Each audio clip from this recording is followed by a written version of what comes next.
Hi guys, it's Ellen and today I have a new scrapbook layout to share with you. So in this video I'm using up the very last of my crepe paper magical forest collection. I've absolutely loved using this and I was really excited to use this deep green pattern paper. I love this. There's something about a dark green pattern paper that I really like, especially when I add white pieces on top, which you will see me do. So I've cut that pattern paper down to A4 size and then I've ripped a tear in the middle, and my idea was to have the B side of this pattern paper poking through the tear. So the floral pattern that you can see on the right hand side there, I want that to be poking through the tear. So when I stick all this together, it'll make a bit more sense. But around the tear, I thought I would add some interest. So I've just used a square stencil with some white texture paste, and then I've watered down some white gesso and splattered that all over my page. Just to add some white splatters. I really like the look of white splatters and white texture paste on a dark background. I just think it looks really effective. And it looks like it's sort of spraying out from the tear. That was my idea anyway, that's what I was thinking. So I've got my photo here. This is of my two stepbrothers, and they made a little sign with a rainbow that said "Thank you NHS" to put in their window, and this is adorable. I wanted to scrapbook this because I absolutely love this photo. So I've trimmed that down. It's quite a small photo, this one, which is good because there's a lot going on in this layout.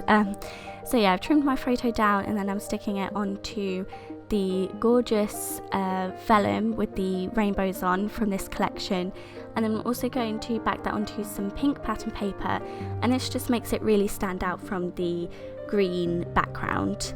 The pink pattern paper is also from this collection. Everything I use is.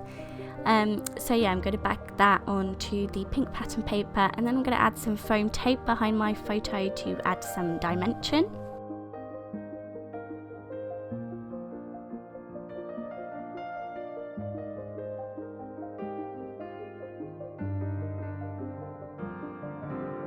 So once my background paper is dry, I'm ready to add the floral paper poking through.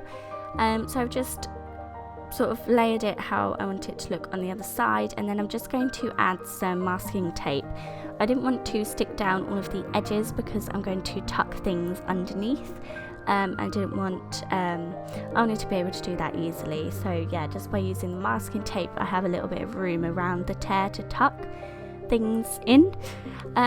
So I've also sort of ruffled up the edges of all of my of the paper all around the tear as well, and tried to make it look as distressed as possible. And I really like this. I don't know where this idea came from. I'm not sure if I've seen somebody else do something similar, but I just thought it would work, and I'm really glad I tried it because I love how it looks. So I was looking through all of the ephemera and stickers that I have for this collection, and I found these chipboard house stickers, and I remember seeing these and I was concerned as to how I would use them because I don't really use houses on my layouts, but obviously this picture was taken in lockdown and so everybody is in their homes, so I thought that would work quite well with having the houses below my photo there. I've got a puffy sticker that says "Best Kid Ever."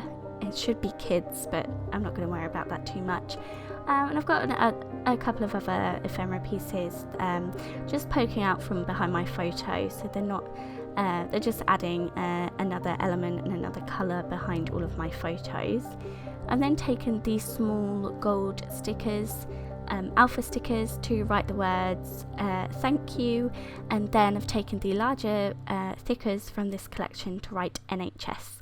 And off camera I sew through all of those alpha stickers just to make sure that they stay on the page because they have a habit of not sticking, and I've got all of that dimension with the teared paper and the texture paste, and yeah, I thought it would be best just to sew straight through.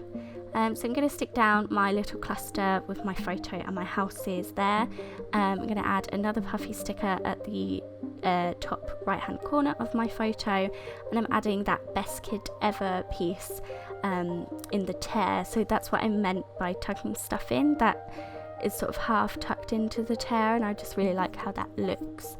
So I'm going through some more of these chipboard stickers, and I've really wanted to use this up. I had barely any left on this and it was irritating me, so I wanted to use as much as possible. So I've used a couple of the stars that come in this collection. I also used some of the animals, so I've got a little ladybird and either a moth or a butterfly, I'm not sure, but that was green, so that worked really well, the pattern paper. There's also a leaf piece in the chipboard stickers that worked well as well. I then have taken these puffy stickers that have the foiling on, and there were three rainbows on this, which worked really well because everybody's been putting the rainbow in their window for the NHS workers, and yeah, that worked really well because they've got a rainbow in their picture as well. I also stuck down a few more stickers from that sheet, and that's my page all finished. So I hope you enjoyed this video, and as always, thank you very much for being here. Bye guys.